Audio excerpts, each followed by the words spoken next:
Good afternoon. Yesterday, we met the man with the red eyes who said all he wanted was for everyone to sit back, relax, and enjoy. He said if they would also cooperate with him, they would be happy and free of responsibility. They wouldn't have to make any decisions anymore. What do you think? I'm not sure I'd like it if somebody made all of my decisions for me, even the little ones, like what to have for breakfast. Do you think you'd want someone making every single decision for you? It might be pretty cool though, because then you really wouldn't have to think at all. It would just happen. Think about that. Think about that idea of what the people at Camazotz go through each day. How nothing is really their own. See if you would like something like that. Today, we're going to read chapter 7, the transparent column. Now, before you start listening, I want you to take a second and pause this video, and I want you to make a prediction. What do you think this chapter is going to be about? And then I not only want you to just make your prediction, I want you to prove your prediction. What is it that's happened so far in this story that makes you think that's what's going to happen in this chapter? Okay? And then at the end, you can take a second and look back and see if all of the clues you've collected led to what happened in the chapter. Okay? Okay. In this chapter, we will also hear more about this thing, it. It's a capital I and a capital T. As you listen, find evidence to place it on the good versus evil sides. Is he a good character or is he a bad character? Is he a character at all? I don't know. You'll find out. Let's listen. Charles Wallace sat there tucking away turkey and dressing as though it were the most delicious thing he had ever tasted. He was dressed like Charles Wallace. He looked like Charles Wallace. He had the same sandy brown hair, the same face that had not yet lost its baby roundness. Only the eyes were different, for the black was still swallowed up in blue. But it was far more than this that made Meg feel that Charles Wallace was gone, that the little boy in his place was only a copy of Charles Wallace, only a doll. She fought down a sob. "Where is he?" she demanded of the man with red eyes. "What have you done with him? Where is Charles Wallace?" "Oh, but my dear, you are hysterical," the man thought at her. "He is right there, before you, well and happy, completely well and happy for the first time in his life, and he is finishing his dinner, which you also would be wise to do." "You know it isn't Charles," Meg shouted. "You've got him somehow." "Hush, Meg.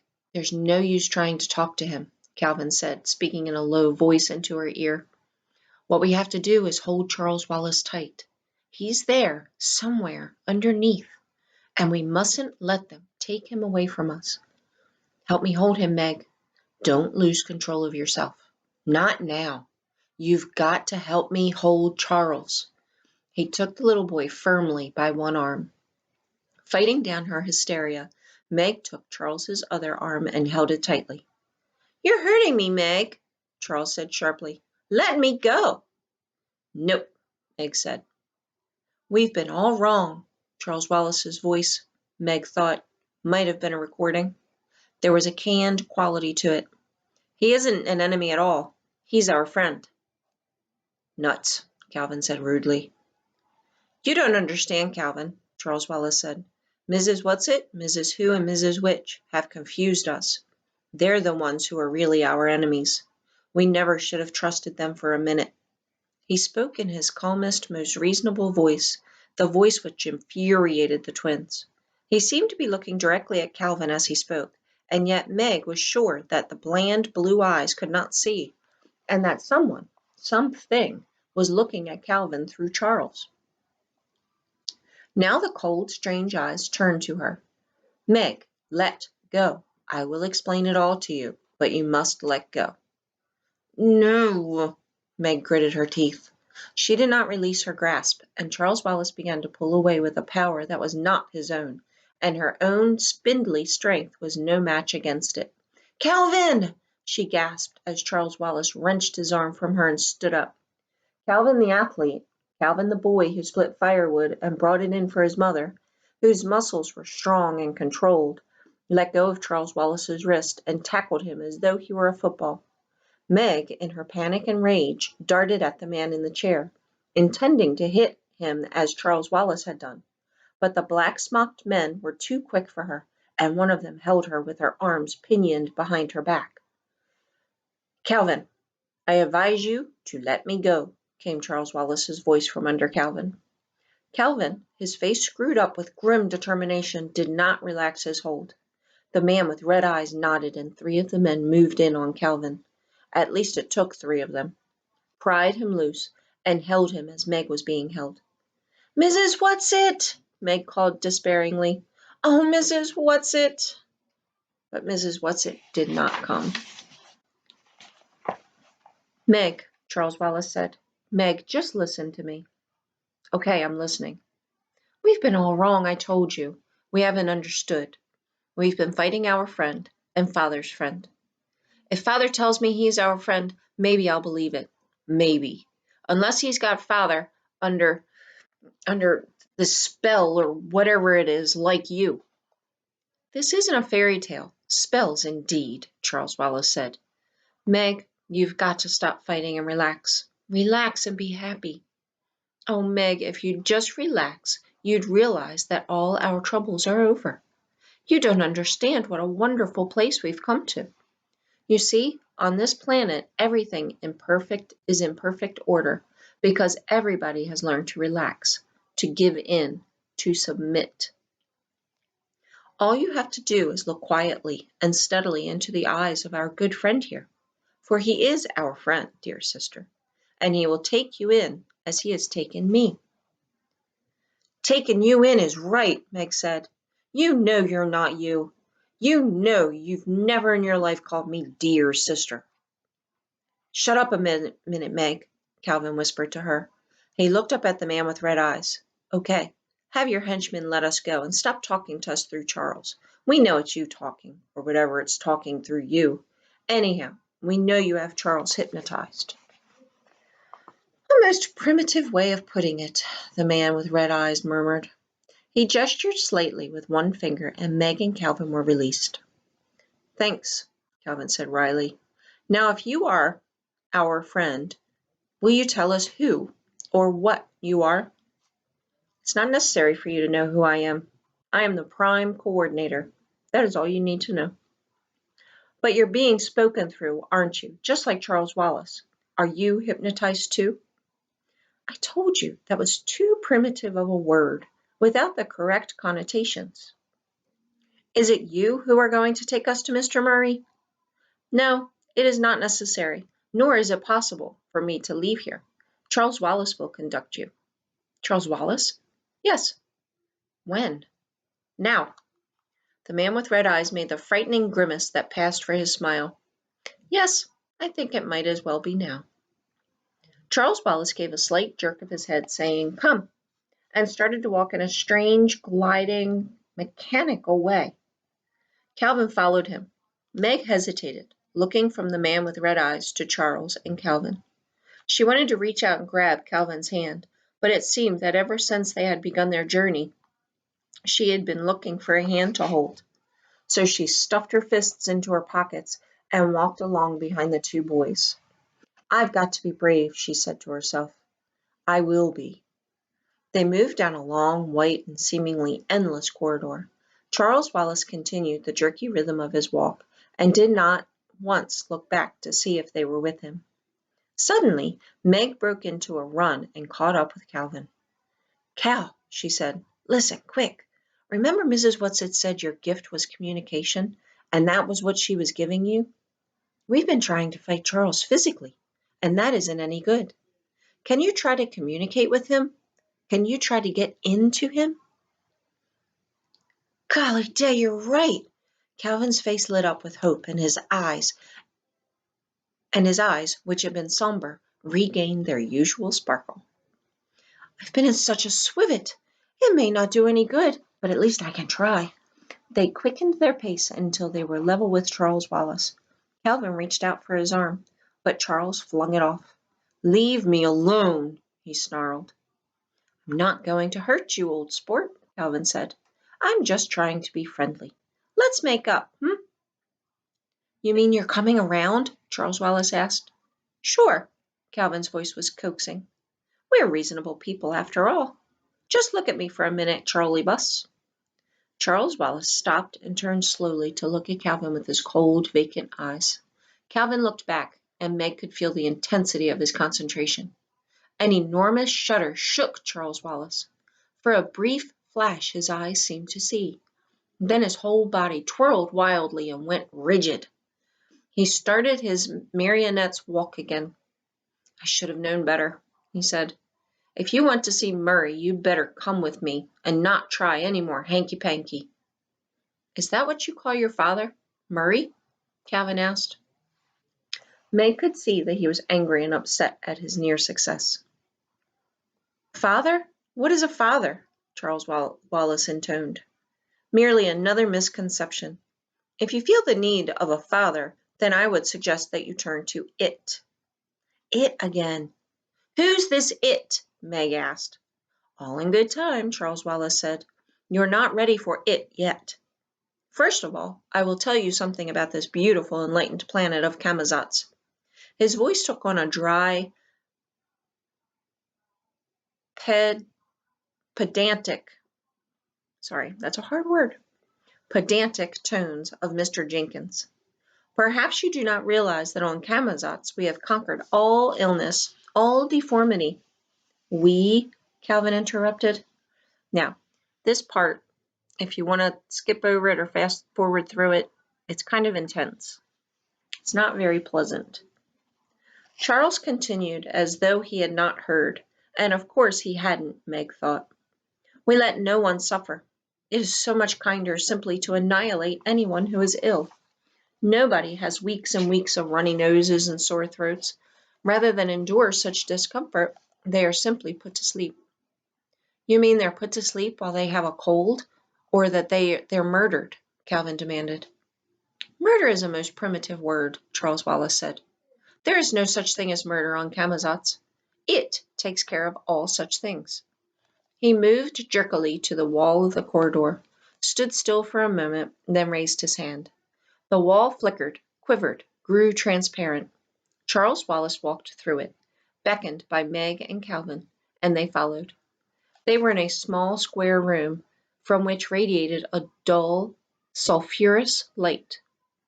There was something ominous to Meg in the very compactness of the room, as though the walls, the ceiling, the floor might move together and crush anybody rash enough to enter. How do you do that? Calvin asked Charles. Do what? Make the wall open like that. I merely rearranged the atoms, Charles Wallace said. You've studied atoms in school, haven't you? Sure, but then you know enough to know that matter isn't solid, don't you? That you, Calvin, consist mostly of empty space. That if all the matter in you came together, you'd be the size of the head of a pin.